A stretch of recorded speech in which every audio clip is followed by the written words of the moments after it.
Hey everyone, and welcome back to another deep dive with the Videntis. It's January 28th, 2025, and well, the news is already pretty crazy. We've got two articles from the Videntis today. Both are about Trump. We're going to be talking about pardons, deportations, food prices, and even a possible third term. So, yeah, let's get into it. It's really interesting how these articles show the difference between what's happening in Washington and what people are worried about every day, like how expensive everything is. Okay, so let's break it down. Yeah. The first article is called Over-Addressing Food Prices. Trump focuses on pardons over food prices. And it talks about some of the controversial things Trump has done already.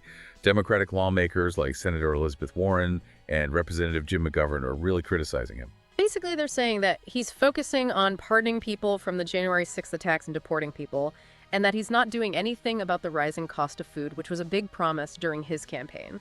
And what makes it even worse is that this is happening when a lot of Americans are struggling financially. Yeah, and the article gives some hard numbers about how expensive things are. Yeah. Grocery prices have gone up 1.8% in the past year, but the price of eggs has gone up a crazy 36.8% because of the bird flu. I mean, eggs are something a lot of families eat for breakfast, and this price increase is really hurting their budgets. Definitely. And it really shows how different the administration's priorities are. While families are having a hard time buying food, the Trump administration has already spent $21.7 million on deportations just in the first week of his term, so you can see why Democrats are so worried. It definitely seems like the administration is more focused on those things, but the article also mentions how the White House responded to this right now. Yeah, and it's pretty interesting. White House Deputy Press Secretary Anna Kelly defended the administration. They say they are focused on energy policy. She said that President Trump immediately took action on day one to unleash American energy, which will drive down costs for families across the country. So they're saying that becoming energy independent will eventually lower costs, which is fair. But what about right now? What about the effect of all these deportations, especially on farms? Could this actually make food prices go up even more? That's the big question, and it's something that has economists worried how happening and turning so many people could cause a labor shortage on farms, which could mean less food is produced and prices go up even higher. It's a classic example of how sometimes things don't go as planned. So we've got all this worry about the economy. And then we move on to the second article. And things get kind of, well, unexpected. The headline is, Trump teases third presidential term. I had to read that twice. It's definitely surprising, even if he was just joking. It's pretty bold. And of course, it brings up the 22nd Amendment, which says presidents can only serve 2 terms, but then things get even more interesting. Right, because it's not just a joke anymore. Congressman Andy Ogles, who is a big Trump supporter, has actually proposed an amendment to the Constitution that would allow a president to serve a third term. But there's a catch. It would only apply to presidents who served 2 terms that were not back-to-back. It's like a loophole. And it's probably not going to happen. But it does make you wonder what the point of it is. Is it a real attempt to change the Constitution, or is it just a way to keep Trump's name out there and get his supporters excited? It's hard to say for sure, but it's something to think about. I mean, even the possibility of a third Trump term is enough to shake things up in politics. Yeah. But let's be real. Changing the Constitution is incredibly hard. Oh, it's super difficult. You need a supermajority vote in both the House and the Senate, and then 3/4 of the states have to agree to it. The chances of that happening, especially with how divided our politics are now, are pretty much zero. So we've got these two seemingly different things happening. Rising food prices and the possibility of Trump coming back. It's a weird combination.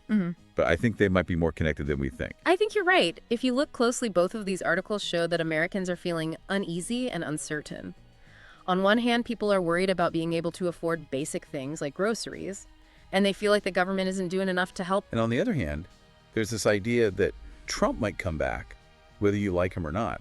That adds even more uncertainty to our already crazy politics. Yeah. It's like we're all bracing ourselves for something bad to happen. Exactly. And that feeling that things are unpredictable and out of control makes it easy for politicians to take advantage of the situation. People are looking for someone to do something, even if it's controversial. And Trump is really good at using the media to his advantage. You know, it's amazing how both these articles, even though they're about different things, really show how divided our country is. You can almost guess how people will react just by knowing their political party. Yeah, totally. It's like we're living in two completely different worlds. Yeah. Each side thinks the other is lying and can't be trusted.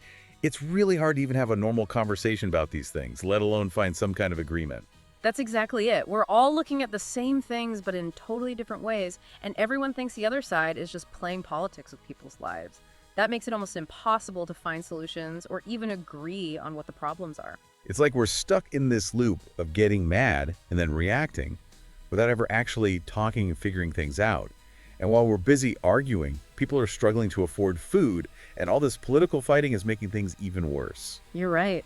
It makes you wonder, how do we get out of this loop? How do we stop fighting and start actually working together to make things better for everyone? Because at the end of the day, we're all in this together. So if we take a step back, what are the main things we should learn from these articles? What do they tell us about what's going on in American politics right now? I think one of the biggest takeaways is that we need balance. We need balance between fixing things right now, like the cost of food, and working on long-term goals, like being energy independent. We need balance between political games and what people actually need.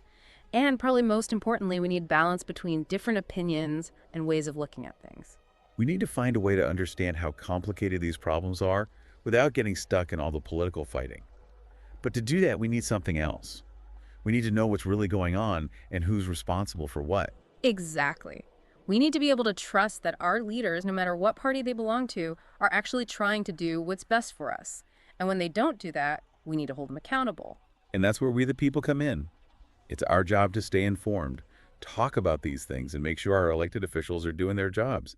Don't just sit back and watch the news. Be a part of it. That's right. Do your own research, question what you hear, and speak up. Don't be afraid to talk to people who have different opinions than you. Listen to what they have to say.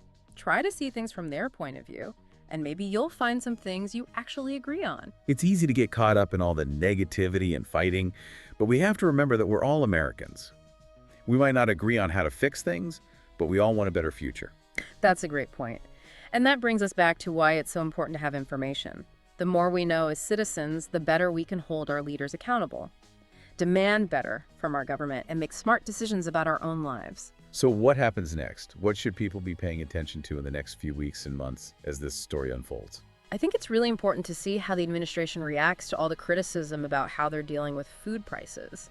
Are they going to do something real to fix it, or are they just going to keep doing what they're doing? And what about that proposed amendment to the Constitution?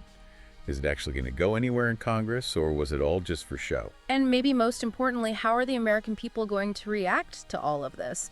Are they going to stand up and demand action, or are they just going to give up and stop caring about politics? Those are all really important questions that we'll keep talking about in future episodes. But for now, we want to encourage everyone to stay informed, stay involved, and most importantly, stay hopeful. Because even though we're facing some tough times, the future of our country is ultimately up to us. It's easy to get lost in all the headlines and the back and forth in Washington, but these things have real consequences for people everywhere. Think about how much more expensive groceries are and how that's affecting your own spending at the store. That's true. It's a good point. We need to remember that these aren't just political arguments happening somewhere else. They directly affect our lives, our communities, our families. So let's bring it back to our deep dive today.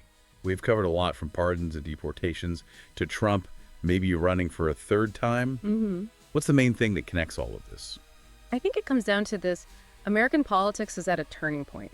We're facing all these difficult problems, economic worries, deep divisions between people, a world that's changing fast.